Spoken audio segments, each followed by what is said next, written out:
বীজ কিন্তু সেই ৭২-এর সংবিধান থেকে বাংলাদেশে শুরু হয়েছিল। এবং সবচেয়ে ইম্পর্টেন্ট, এই সংবিধান হচ্ছে মুজিববাদী আদর্শ দ্বারা রচিত হয়েছিল মাননীয় স্পিকার। ৭১-এর আদর্শ কিন্তু চার নীতি ছিল না মাননীয় স্পিকার। ৭১-এর আদর্শ ছিল সাম্য, মানবিক মর্যাদা, সামাজিক ন্যায় বিচার। ৭২-এর সংবিধান এসে বলা হলো জাতীয়তাবাদ, বাঙালি জাতীয়তাবাদ, ধর্মনিরপেক্ষত্ব, গণতন্ত্র এবং সমাজতন্ত্র, এবং এটার বিরুদ্ধে বিদ্রোহ করেছিলেন মেজর জিয়াউর রহমান।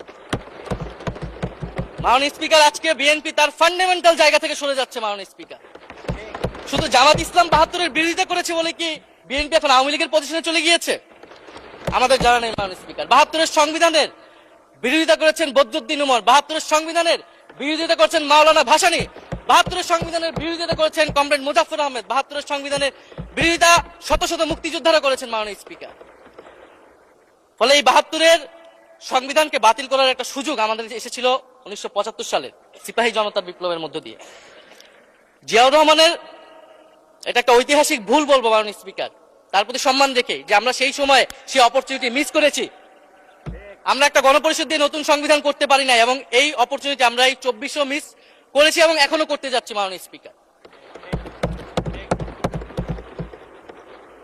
মাননীয় স্পিকার,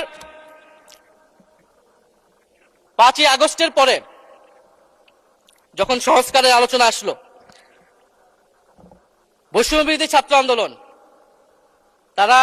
তাদের পক্ষ থেকে আমরা বলেছিলাম আমরা নতুন সংবিধান চাই বা সংবিধান পুনর্লিখন চাই।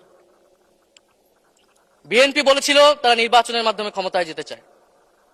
ফলে ৫ই আগস্টের পর থেকে রাস্তা দুটি আলাদা হয়ে গেছিল। মাননীয় স্পিকার, তখন আমরা একটা মধ্যপন্থায় আসলাম যে আমরা সংস্কারে আসি। সেই জায়গা থেকে সংস্কার কমিশন ঐক্যমত, সেখানে আলোচনা হলো। এখন সাংবিধানিক সংস্কার পরিষদ করার কথা গণভোটে বলা হলো। এখন বিএনপি সেই জায়গা থেকে সরে গিয়েছে। এখন বিএনপি যদি সেই জায়গা থেকে সরে যায়, আমাদেরকে পূর্বের জায়গায় ফেরত যেতে হবে। মাননীয় স্পিকার, সংবিধান পুনর্লেখনের দাবি আমাদেরকে জানাতে হবে। তারা যদি ৭২-এর পক্ষে এরকম অটল অবস্থানে থাকে।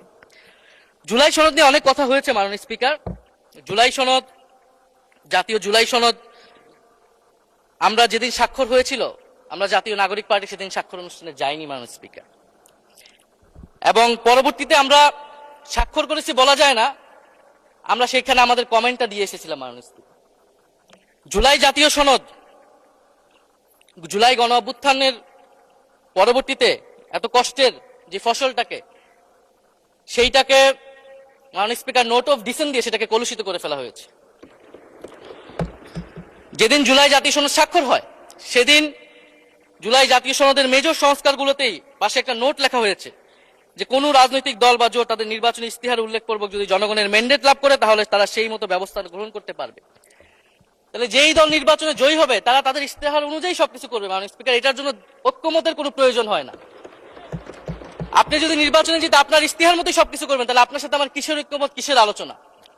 এবং সেই নোটগুলো কিভাবে লেখানো হয়েছে, কিভাবে বল প্রয়োগ করে, শক্তি প্রয়োগ করে ঐক্যমত কমিশনকে চাপ দিয়ে লেখানো হয়েছে, মাননীয় স্পিকার, এটা ঐক্যমত কমিশনের আমি মনে করি এখন বলার সুযোগ হয়ে এসেছে, সময় এসেছে।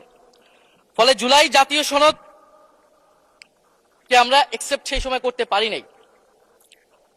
এবং মাননীয় স্বরাষ্ট্রমন্ত্রীর ভাষাকে ধার করে আমি বলতে চাই যে জুলাই জাতীয় সনদ এক অন্তহীন প্রতারণার দলিলে পরিণত করেছে মাননীয় স্পিকার বিএনপি এটাকে।